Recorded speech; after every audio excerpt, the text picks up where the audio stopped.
Boa tarde para vocês. É um imenso prazer estar nesta tarde com vocês aqui no TV Mulher. Hoje falarei sobre uma doença chamada herpes zoster. Quando somos crianças, adolescentes ou adultos jovens, podemos contrair um vírus chamado varicela zoster, que ocasionará a varicela, mais conhecida como catapora. Após a infecção inicial primária, esse vírus fica latente, quietinho, em alguns gânglios espinhais do nosso corpo. Então aqui vocês estão vendo, a criança, o adolescente ou adulto jovem pega a catapora, sai do quadro da catapora, sara, mas o vírus fica ali, adormecido, tá?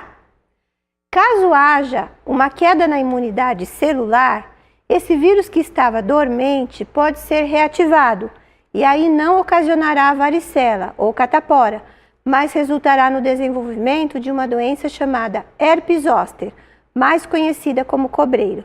Então aqui é o que eu acabei de falar. O vírus estava dormente ali no gânglio espinhal, aí houve uma queda de imunidade e ele acabou aqui no adulto, no idoso, na pessoa que não é criança nem adolescente.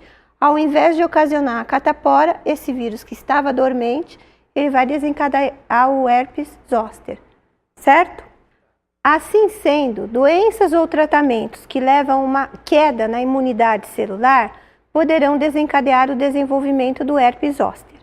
Então aqui vocês têm o vírus do herpes zoster, fica latente lá nos gânglios espinhais. O que acontece? Quando baixa a imunidade, ele vem, se aloja nos nervos e produz lesões na pele, certo? Essas lesões ocorrem normalmente unilaterais de um lado só do corpo e pegam as pessoas imunodeprimidas. E aqui no caso nós vamos falar principalmente dos idosos, certo? Então isso aqui é o que acontece, por exemplo, nas pessoas que têm AIDS, pessoas com determinados tipos de câncer no sangue, quem é submetido à quimioterapia e também quem é submetido a transplantes de órgãos. Além dos casos que acabei de falar, não podemos nos esquecer também que, com o avanço da idade, ocorre naturalmente um declínio imunológico, o que torna as pessoas idosas mais suscetíveis ao desenvolvimento do herpes zoster. E no caso dos idosos, além da maior incidência, a gravidade da doença vai aumentando com a idade. Hoje em dia, as pessoas estão vivendo cada vez mais um número maior de anos. Já não é tão estranho pessoas ultrapassando 100 anos de vida, de modo que o herpes zoster passou a ser uma preocupação importante em relação aos idosos. Para que vocês possam ter uma noção do problema, calcula-se que 1 em cada 3 pessoas terão herpes zoster no decorrer da vida. Desses, metade serão entre as pessoas que chegarem aos 85 anos de idade e 2 em cada 3 casos da doença vão ocorrer após os 50 anos de vida. O quadro clínico do herpes zoster é caracterizado por dores intensas, podendo evoluir para um quadro chamado neuralgia pós-herpética, uma vez que ele infecta os nervos, fazendo com que as dores e o desconforto possam se prolongar bastante, desde meses até anos, o que faz que o tratamento da neuralgia pós-herpética, além de ser complexo, seja prolongado e de eficácia variável. Então aqui é o que eu tinha falado já naquela figura anterior que eu expliquei. Aqui é o nervo, o vírus que estava latente, dormente no gânglio espinhal, ele vem pro nervo, ocasionando a neuralgia pós-herpética, e ele vem também para a pele, ocasionando lesões, certo? Não podemos nos esquecer também que, além da neuralgia pós-herpética, o vírus varicela zoster pode levar a outras complicações graves. No caso da neuralgia pós-herpética, a dor intensa acabará resultando numa limitação da atividade e também num repouso prolongado no leito, o que, numa pessoa idosa, acarretará na perda de massa muscular e diminuição das habilidades, prolongada ou permanentemente. Em relação aos sintomas do herpes zoster, eles caracterizam-se por febre, mal-estar, cefaleia, seguido de lesões avermelhadas que evoluem para vesículas agrupadas com base avermelhada. Posteriormente, essas vesículas evoluem para pústulas ou lesões com conteúdo hemorrágico, até que finalmente desenvolvem-se crostas, que podem deixar cicatrizes. Então, nesta figura, é aquilo que eu falei, começa com aquelas lesões avermelhadas. Depois das lesões avermelhadas, surgem as vesículas agrupadas.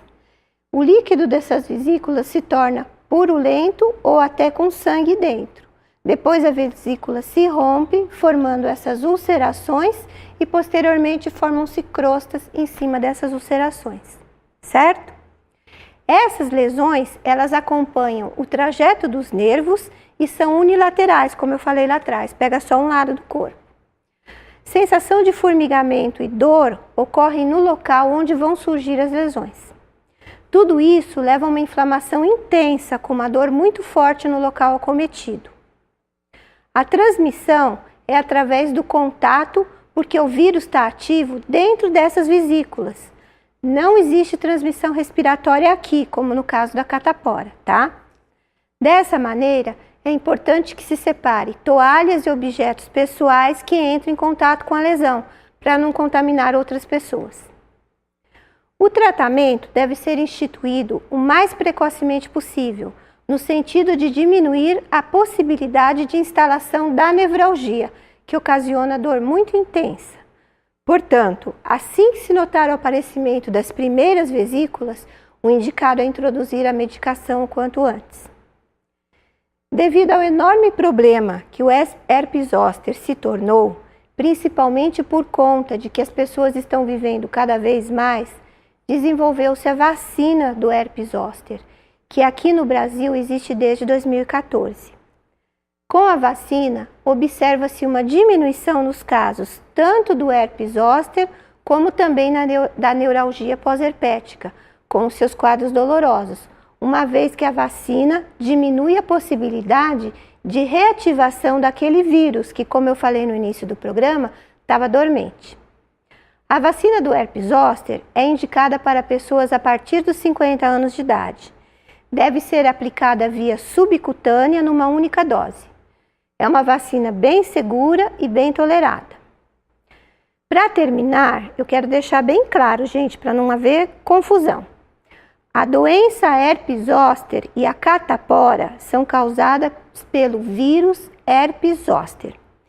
Existe o vírus, o herpes vírus simples, que é o responsável pelo herpes da boca e dos genitais, assunto que já foi falado em outro programa, tá? Cuidado para não se confundirem.